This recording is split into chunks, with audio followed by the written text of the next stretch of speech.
உச்சநீதிமன்றம் இப்ப கூட வேகமா செயல்படலன்ற மாதிரி தான் எனக்கு தோணும். ஏற்கனவே என்ன சொல்லியிருந்தாங்க, முதல்ல சொன்னாங்க இந்த ஆதார் அட்டை, ரேஷன் கார்டு, ஓட்டர் ஐடி கார்டை சேர்த்துக்கிடுங்கன்னு சொன்னாங்க. அதுக்கு இது வரைக்கும் ஒரு பதிலும் இல்லை. ஆனா இடையில என்ன சொன்னாங்கன்னு சொன்னா, நீங்க இப்போதைக்கு ஒரு ஆவணம் இல்லாம கூட ஒரு மனுவை கொடுங்க அப்படின்னு சொன்னாங்க பீகார்ல உள்ள தேர்தல் ஆணையம். ஆனா அதுவும் பின்னால வெரிஃபிகேஷன் பண்ணணும். அவங்க மகாராஷ்டிராவில இருந்து தமிழர்கள் ஒரு கட்டத்துல விரட்டி அடிக்கப்பட்டார்கள், தாக்குதல்கள் நடந்தது. எதனால? தமிழ்நாட்டில இருந்து நிறைய பேர் அங்க வேலைக்கு வந்துட்டாங்க, எங்களுக்கு வேலை இல்லாம போயிடுச்சு அப்படின்னு சொல்லி. ஒரு அம்மா ஒரு பேட்டியில சொல்றாங்க, நான் வீட்டுலதான் இருக்கிறேன், வீட்டை விட்டு எங்கேயும் போறதே இல்லை, என் வீட்டுக்கு யாரும் வெரிஃபிகேஷனுக்கு வரவே இல்லை, நான் செத்து போனேன்னு என் பேரை நீக்கி இருக்காங்க, இது எப்படி நடந்ததுன்னு கேள்வி கேட்கிறாங்க. அப்ப இப்படி எவ்வளவு பேருக்கு நடந்திருக்குதுன்றது தெரியாது. உத்தேசமாக தேர்தல் ஆணையம் சொன்னது 20 லட்சம் பேர் இறந்து போனாங்கன்னு சொல்லி. அது அப்படி 2024க்கும் 25க்கும் இடையில அவ்வளவு பேர் இறந்து போனாங்க. தேஜஸ்வி யாதவுக்கு 2 கார்டு இருக்குன்னு சொன்னதுல ஆச்சரியம் இல்ல. எனக்கும் அதே மாதிரி 2 கார்டு இருக்கு. நான் ஒரிஜினலா வச்சு போன எலெக்ஷன்ல போட்ட ஓட்டர் ஐடி கார்டு என் கையில இருக்கு. அதைத்தான் நான் இப்போ வந்து புதுப்பிக்கிறதுக்கு மனு கொடுத்தேன். புதுசா ஒரு கார்டு இஷ்யூ பண்ணிருக்காங்க. இது எப்படி சாத்தியம் அப்படின்னு சொல்லி அவர் கேட்கிறாரு. இதே மாதிரி நிறைய பேருக்கு நடந்திருக்கிறதுக்கு வாய்ப்பு. இப்ப இதுல தமிழ்நாட்டுல என்ன ஆபத்து இருக்குதுன்னு சொல்லி பாத்தீங்கன்னு சொன்னா, இந்த புலம்பெயர்ந்த தொழிலாளர்கள் இருக்கக்கூடிய இடம் வந்து சில பாக்கெட்டா தான் இருக்கும். சென்னையில பாத்தீங்கன்னா எங்கெல்லாம் இண்டஸ்ட்ரி கூடுதலா இருக்கோ அந்த இடத்துல நிறைய பேர் இருக்காங்க. திருப்பூர்ல நிறைய பேர் இருக்காங்க. எந்த அடிப்படையில ஒருத்தருக்கு இந்த மாநிலத்துல ஓட்டுரிமை கொடுக்கறதுன்றது. இப்ப 5 வருஷமா இங்க உண்மையிலேயே அவங்க இங்க வந்துட்டு இருக்காங்களா? வாய்ப்பு இருக்கு. இன்னைக்கு பீகார்ல வாழ்வு ஆதாரங்கள் இல்லைனாலதானே இங்க ஓடி வர்றாங்க.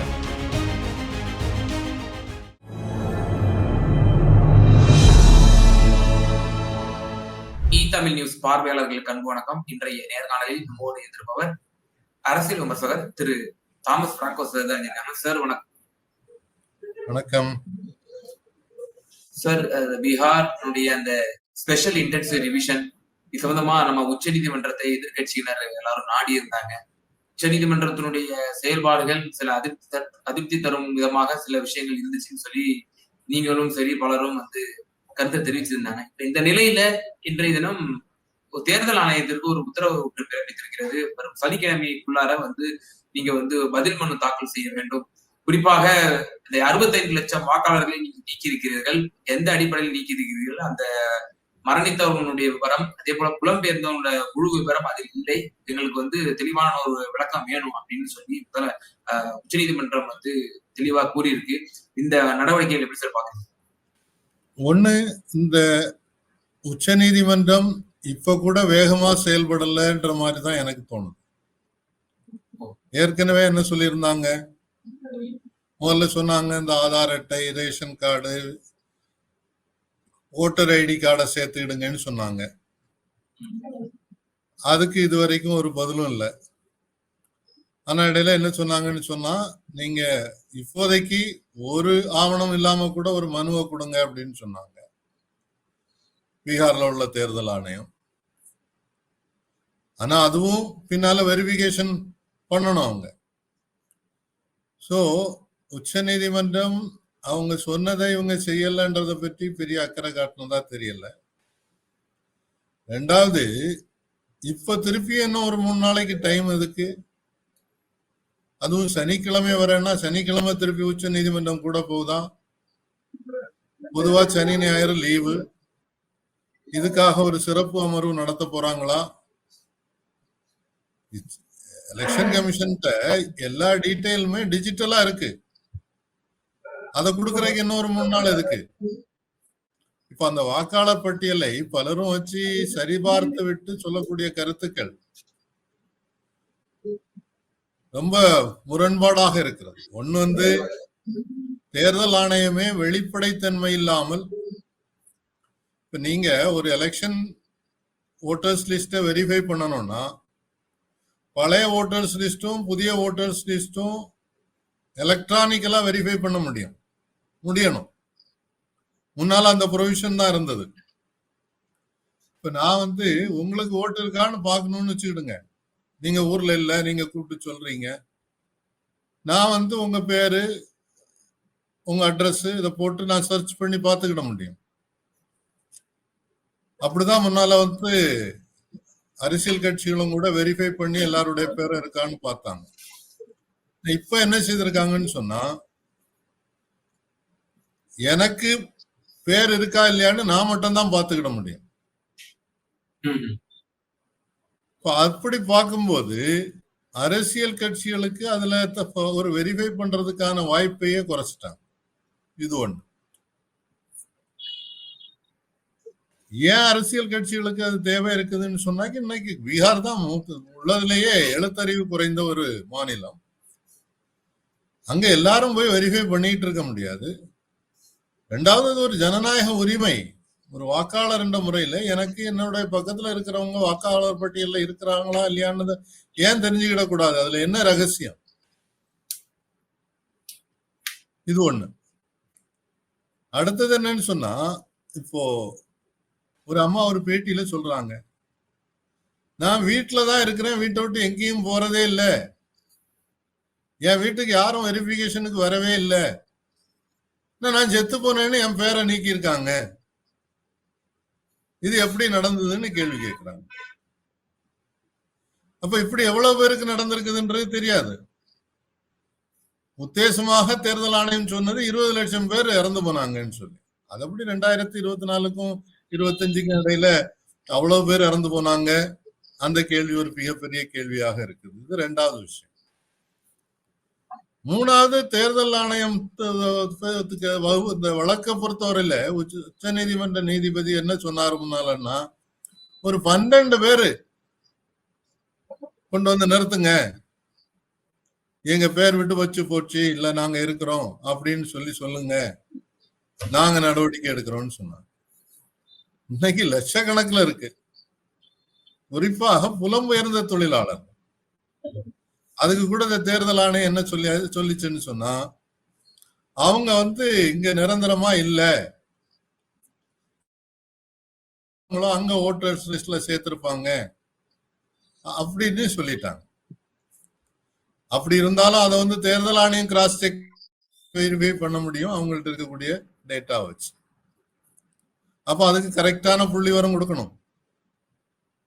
கிட்டத்தட்ட இன்னைக்கு இந்து பத்திரிகை கணக்கு சொல்லக்கூடிய கணக்குப்படி 25 லட்சம் புலம்பெயர்ந்த தொழிலாளர்கள் பீகார்ல இருந்து வெளியே போயிருக்கிறதாக, அவங்க பேர் விடுபட்டு இருக்கிறதாக இந்த பட்டியலில் சொல்றாங்க. அப்ப அவங்கள எவ்வளவு பேரு எந்த மாநிலத்துல பதிவு செய்திருக்காங்கன்றது தேர்தல் ஆணையத்துக்கு தெரியும்ல. அந்த லிஸ்ட வெளியிடலாமே, ஏன் வெளியிட மாட்டேன்றாங்க? இது ஒரு மூணாவது கேள்வி. நாலாவது, நேற்று நான் ஒரு ஹிந்தி சேனல்ல இதே தலைப்புல உரையாடல்ல கலந்துகிட்டேன். இப்ப என்னோட கலந்துரையாடல் கலந்துகிட்ட இன்னொரு பேராசிரியர் என்ன சொன்னாருன்னு சொன்னா, தேஜஸ்வி யாதவுக்கு 2 கார்டு இருக்குன்னு சொன்னதுல ஆச்சரியம் இல்ல, எனக்கும் அதே மாதிரி 2 கார்டு இருக்கு. நான் ஒரிஜினலா வச்சு போன எலெக்ஷன்ல போட்ட ஓட்டர் ஐடி கார்டு என் கையில இருக்கு. அதைத்தான் நான் இப்போ வந்து புதுப்பிக்கிறதுக்கு மனு கொடுத்தேன். ஆனா அது டிலீட் ஆயிருக்கு. புதுசா ஒரு கார்டு இஷ்யூ பண்ணிருக்காங்க. இது எப்படி சாத்தியம் அப்படின்னு சொல்லி அவர் கேட்கிறாரு. இதே மாதிரி நிறைய பேருக்கு நடந்திருக்கிறதுக்கு வாய்ப்பு இருக்கு. இப்ப 4 விதமான இந்த பிரச்சனைகள் உச்ச நீதிமன்றம் ஒவ்வொருத்தரும் கொண்டு ஆதாரம் கொடுப்பதற்கு கேட்க வேண்டிய அவசியமே இல்லை. பத்திரிகைகள்ல வரக்கூடிய செய்திகள் இருக்கு. உச்ச நீதிமன்றம் இந்த மாதிரி ஒரு பொதுநல பிரச்சனையை பொறுத்தவரையில அவங்க வந்து உடனடியாக நடவடிக்கை எடுக்கலாம். இப்ப எப்படி உங்களுக்கு ஞாபகம் இருக்கும், அந்த எலக்ட்ரல் பாண்ட் இஷ்யூல ஸ்டேட் பேங்க் ஆஃப் இந்தியா அந்த லிஸ்ட கொடுக்கல, கட்டாயம் கொடுக்கணும்னு உத்தரவு கொடுத்த பிறகு கொடுத்தாங்க. கொடுத்ததை வெரிஃபை பண்றதுக்கு உள்ள ஃபார்மெட்ல இல்லைன்னாங்க. உடனடியா திருப்பி அந்த ஃபார்மெட்டை மாத்தி எலக்ட்ரானிக்கலி வெரிஃபையபிள் ஃபார்மெட்ல கொடுங்கன்னு சொன்னாங்க, கொடுத்துட்டாங்க. அதே மாதிரி இன்னைக்கு தேர்தல் ஆணையம் கொடுக்க முடியும். அன்னைக்கு அது வந்த உடனே இரவோடு இரவாக நிறைய பத்திரிகையாளர்கள் அதை ரிசர்ச் பண்ணி யார் யாரு காசு கொடுத்துருக்காங்க, எத்தனை லட்சம் கொடுத்துருக்காங்க, எவ்வளவு கோடி கொடுத்துருக்காங்கன்றதெல்லாம் அக்கு வேற ஆணி வேற பிரிச்சு சொன்னாங்க. அதே மாதிரி இதுல செய்ய முடியும். ஏன் இந்த ஒளிவு மறைவாக இது நடக்குதுன்றது ஒரு பெரிய கேள்வியாக இருக்கு. அதனால உச்ச நீதிமன்றம் கொஞ்சம் கூட கராராக இதுல செயல்படணும். இல்லைன்னா உச்ச நீதிமன்றத்திற்கு மேல இருக்கக்கூடிய நம்பிக்கை மக்களுக்கு இழந்து போகக்கூடிய ஒரு வாய்ப்பு இருக்கு என்ற பயம் எனக்கு இருக்கு.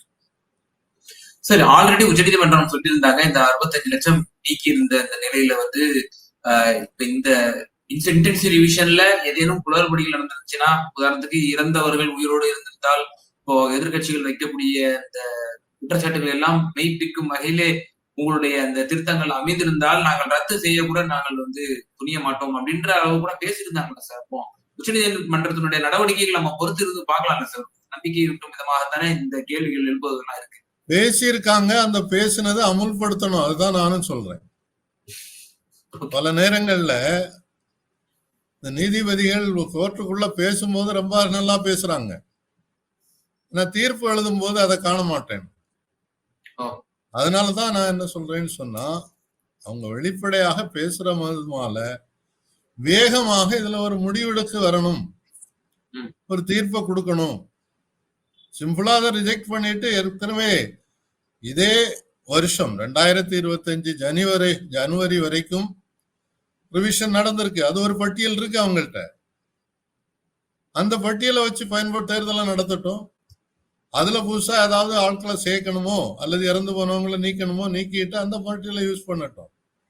இப்போ அவங்க வச்சிருக்கக்கூடிய இந்த விதிமுறை தானே பிரச்சனையா இருக்குது. அவங்க கேட்கக்கூடிய சான்றிதழ்கள் அது வந்து ஒரு என்ஆர்சியை மறைமுகமாக இதுல திணிக்கிறது. அதே மாதிரி புலம்பெயர்ந்த தொழிலாளர்கள் அந்த மாநிலத்தை சார்ந்தவர்கள் தானே, அவங்களுக்கு எப்படி ஓட்டு இல்லாம போக முடியும்? அவங்க வந்து ஏன் லீவ் போட்டுட்டு நம்ம கல்யாணத்துனா வீட்டுக்கு கட்டாயமா போறாங்க? வட மாநிலங்களை பொறுத்தவரையில பல பூஜைகளுக்கு, அதே மாதிரி தீபாவளி இந்த மாதிரி இதுக்கெல்லாம் கட்டாயமா போறாங்க. அதே மாதிரி ஓட்டு போட போவாங்க. நான் 10 ஆண்டுகள் மாநிலத்திற்கு வெளியில இருந்தேன். தேர்தலில் ஓட்டு போடுறதுக்கு எங்க ஊர்ல தான் வந்து ஓட்டு போட்டுக்கிட்டு இருந்தேன்.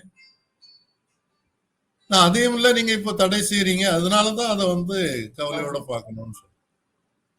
இப்போ இறுதியான ஒரே ஒரு விவகாரம் சார். இப்போ இந்த ஸ்பெஷல் இன்டென்சிவ் ரிவிஷன் தமிழகத்திலேயும் வந்து நடைமுறைப்படுத்த வேண்டும். குறிப்பாக ஒவ்வொரு டிஸ்ட்ரிக்டுடைய கலெக்டர்ஸ்க்கும் வந்து ஒரு சுற்றறிக்கை பேருக்கு, சர்க்குலேஷன் பேருக்கு அப்படின்ற மாதிரியான தகவல்கள் நேற்று தினம் மார்க்சிஸ்ட் கம்யூனிஸ்ட் கட்சியினுடைய மாநில செயலாளர் திரு கே சண்முகம் அவர்கள் இது சம்பந்தமாக அனைத்து கட்சி கூட்டங்களை கூட்ட வேண்டும், இது வந்து தமிழகத்திற்கும் இந்த அபாயகரமானது வந்து பாய்ந்திருக்கிறது அப்படின்ற மாதிரி அவர் ஒரு எச்சரிக்கையை விடுத்திருந்தார். இப்ப தமிழ்நாட்டிலையும் எஸ்ஐஆர் கொண்டு வரணும்னு அவங்க வந்து மும்முரமா இருக்காங்களா? தமிழ்நாட்டுல எஸ்ஐஆர் கொண்டு வந்தாங்கன்னா எவ்வளவு பெரிய பாதிப்பு தமிழர்களுக்கு பாதிப்பு ஏற்படுத்தும்? ஏற்கனவே 6.5 லட்சம் வடவர்களுக்கு வந்து தமிழ்நாட்டுல வந்து ஓட்டுரிமை அப்படின்ற மாதிரி சொல்லியிருந்தாங்க. பீகாரை சார்ந்தவர் 6 லட்சம். சோ மொத்த வடவர்களையும் இங்க வாக்குரிமை கொடுத்தாங்கன்னா அவங்க டிசைடிங் ஃபேக்டர் ஆயிடுவாங்கிற ஒரு பயமும் இருக்கு. கூடுதலா அந்த எஸ்ஐஆர் நடைமுறைப்படுத்தினா என்னென்ன பாதிப்புகள்லாம் தமிழ்நாட்டுக்கு வருது? இல்ல, இதுல ஒண்ணு வந்து எந்த அடிப்படையில ஒருத்தருக்கு இந்த மாநிலத்துல ஓட்டுரிமை கொடுக்கறதுன்றது, அவங்க இந்த இடத்துல ரிசைட் பண்றவங்களா இருக்கணும்னு சொல்லியிருக்காங்க. அதுக்கு ஏற்கனவே மாநிலத்துக்கு மாநிலம் வெவ்வேறு விதிமுறைகள் வச்சிருக்காங்க. ஒரு டொமிசைல் சர்டிபிகேட் வாங்கினா ஜம்மு அண்ட் காஷ்மீர்ல 15 வருஷம்ன்றாங்க, ஆந்திரா தெலுங்கானாவில 7 வருஷம்ன்றாங்க, தமிழ்நாட்டுல 5 வருஷம்ன்றாங்க. இப்ப 5 வருஷமா இங்க உண்மையிலேயே அவங்க இங்க வந்துட்டு இருக்காங்களா? வாய்ப்பு இருக்கு. இன்னைக்கு பீகார்ல வாழ்வு ஆதாரங்கள் இல்லைனாலதான் இங்க ஓடி வர்றாங்க. அங்க 5 கிலோ அரிசி தான் இலவசமா கிடைக்கும், இங்க 35 கிலோ அரிசி கிடைக்குது, இங்க நல்ல கல்வி கிடைக்குது, இங்க வந்து புலம்பெயர்ந்த தொழிலாளர்களுக்கு தங்கும் விடுதி அரசாங்கமே கட்டி கொடுத்துருக்குது. இந்த மாதிரி பல வசதிகள் இருக்கிறதுனால இங்க வரும்போது இங்க செட்டில் பண்றதுக்கு வாய்ப்பு இருக்கு. ஆனா 5 வருஷமா அங்க இருக்காங்களா? எப்போ அவங்க அதை பதிவு செய்தாங்க? டொமிசைல் சர்டிபிகேட் யாரு கொடுத்தா? அவங்க அதை கரெக்டா வெரிஃபை பண்ணாங்களா? அது ஒரு கேள்வி இருக்கு. ரெண்டாவது, ஒரு டொமிசைல் சர்டிபிகேட் வாங்கிட்டதுனால இங்க வாக்குரிமை கொடுக்கிறது நியாயமான்ற ஒரு கேள்வியும் எனக்கு இருக்கு.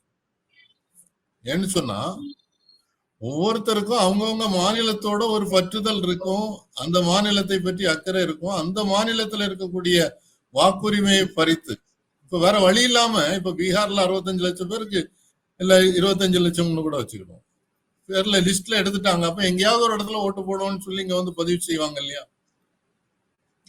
இப்ப நேற்று தோழர் சண்முகம் சொல்லி இருக்கிறது வந்து மாவட்ட ஆட்சியர்களுக்கு தேர்தல் ஆணையம் எப்படி அரசியல் கட்சிகளோட பற்றியோட ஒரு கலந்துரையாடலே நடத்தாமல் இந்த மாதிரி ஒரு சுற்றறிக்கை அனுப்பலாம் அப்படின்னு கேட்டிருக்கிறார். உடனடியாக கூட்டம் கூட்ட சொல்லி கேட்டிருக்கிறார். அது நியாயமானது. முக்கியமான எல்லா விஷயங்கள்லையும் தேர்தல் ஆணையம் அரசியல் கட்சிகளை கூப்பிட்டு பேசுறதுதான் வழக்கம்.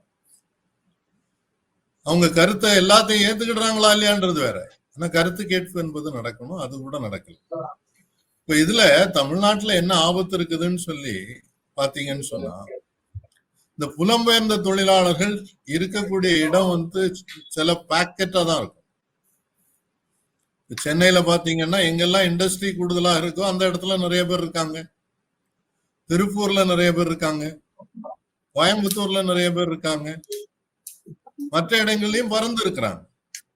இதுல அவங்க வந்து ஒரு தொகுதியில கணிசமான எண்ணிக்கையில அவங்க பேர் பதிவு செய்துட்டாச்சுன்னா அவங்கதான் எலெக்ஷனுடைய முடிவையே தீர்மானிப்பவர்களாக மாறுறதுக்கு வாய்ப்பு இருக்கு. அதுக்கு ஒரு சிறு உதாரணம் சொல்றேன். கோவை தெற்கு தொகுதியில இன்னைக்கு வானதி சீனிவாசன் எம்எல்ஏ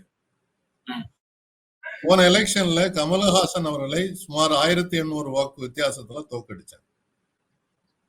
அந்த தொகுதியை பொறுத்தவரையில எனக்கு நல்லா தெரியும். நான் அங்க பலமுறை போயிருக்கிறேன். அந்த தொகுதியில ஏராளமான பேர் வட மாநிலத்தவர்கள் இருக்காங்க. அதனால அங்க தேர்தல் பிரச்சாரம் செய்வதே, மைக் அனௌன்ஸ்மெண்ட் செய்யறதே ஹிந்தியில பேசுவாங்க.